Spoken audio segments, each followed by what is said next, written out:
Ever since I was very young, I have loved Spider-Man. But it was never enough to just be a fan. I had to be Spider-Man.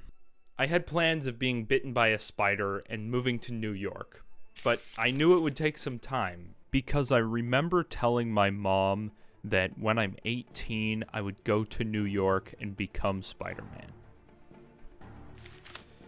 Well, I'm 18 now, so...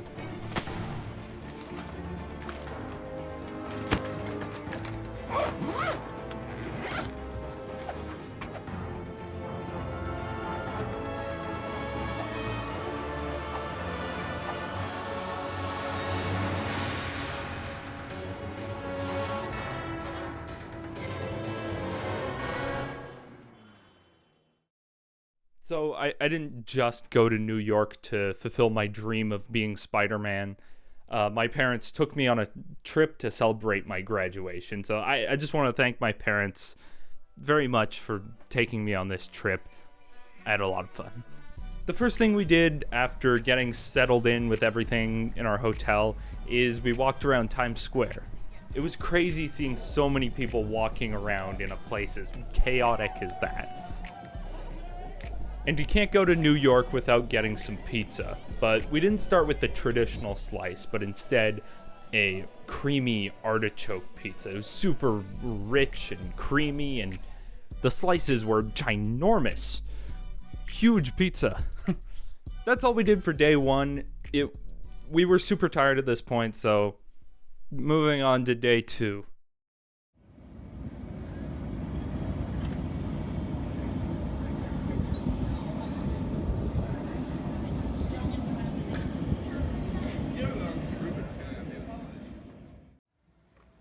We started the day by going to Rockefeller Center. Then we went to the top of the rock to get a great view of the city from above. Seeing all the buildings and all the life of the city from a bird's eye perspective was incredible.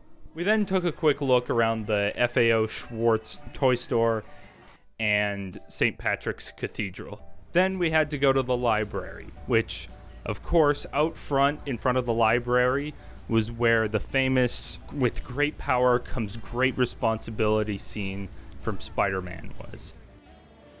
We didn't look around the library too much, just walked around a little bit, saw a couple things. At this point I was getting more of a vibe for the charm and the vibe of the city and its citizens, and how you can just see a lot of weird things in New York sometimes. Like, would you expect to see a baby carriage full of rabbits on the subway? Probably not. We then walked a small portion of the High Line, which is an abandoned railroad track which was turned into this pretty cool walkway and sort of park. We then walked around Chelsea Market and went to Los Tacos number 1, where we got some grilled cactus tacos. I've never eaten cactus before, but it was pretty good.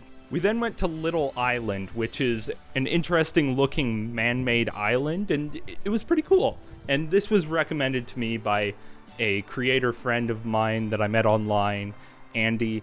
And he didn't ask me to do this, but go check out his work on YouTube. I'll put a link in the description, and let him know Ben Films sent you. We then took the Staten Island ferry to see the Statue of Liberty. It was pretty cool seeing it in person.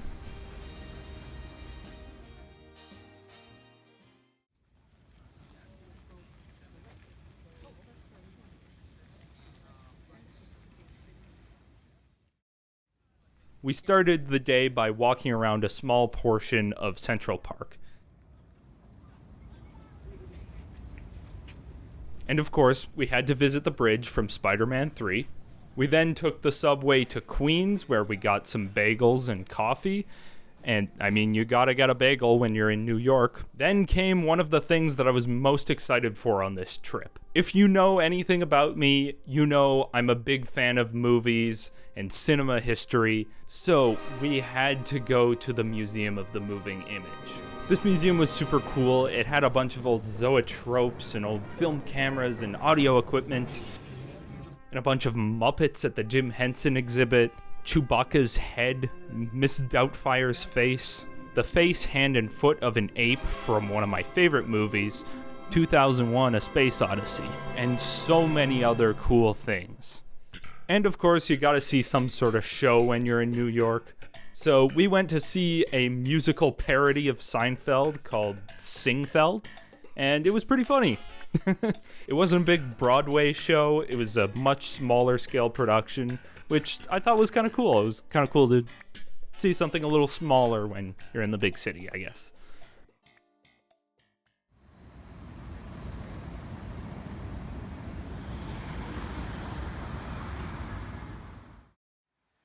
The next part of the trip was more somber than the rest of it because we went to visit the 9/11 memorial pools.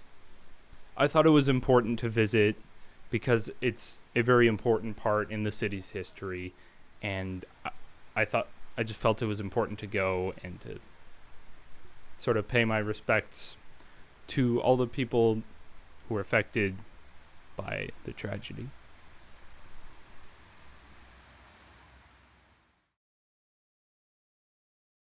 We then went to a temple and got some really delicious food. We then walked the Brooklyn Bridge. The view from the bridge was great. Everywhere you looked, there was a skyline all around you. We didn't plan to, but we then decided to walk around Chinatown a little bit. And after changing our clothes from getting soaked in the rain, we had to get a classic New York slice of pizza. And for that, we went to Joe's Pizza, which many of you may know as the place where Peter Parker worked in Spider-Man 2.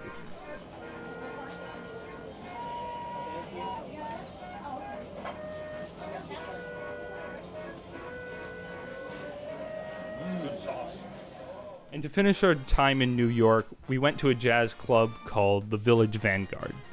My dad knows more about it than I do, but from what I understand, it's a very famous jazz club, and we saw a very famous band there. I could tell that they were very skilled musicians, and it was super cool to see musicians on that level playing live, and I think it was a great way to end our trip.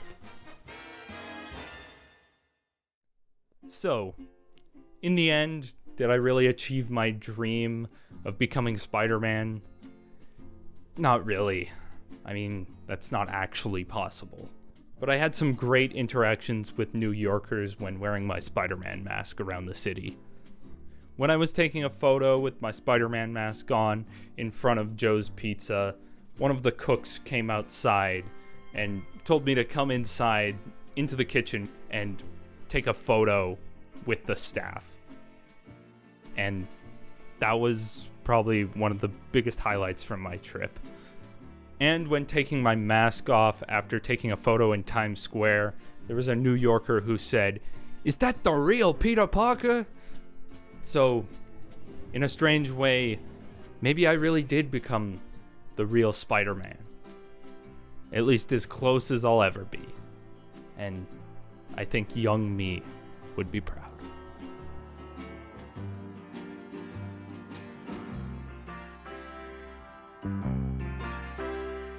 Raindrops keep falling on my head, but that doesn't mean my eyes will soon be turned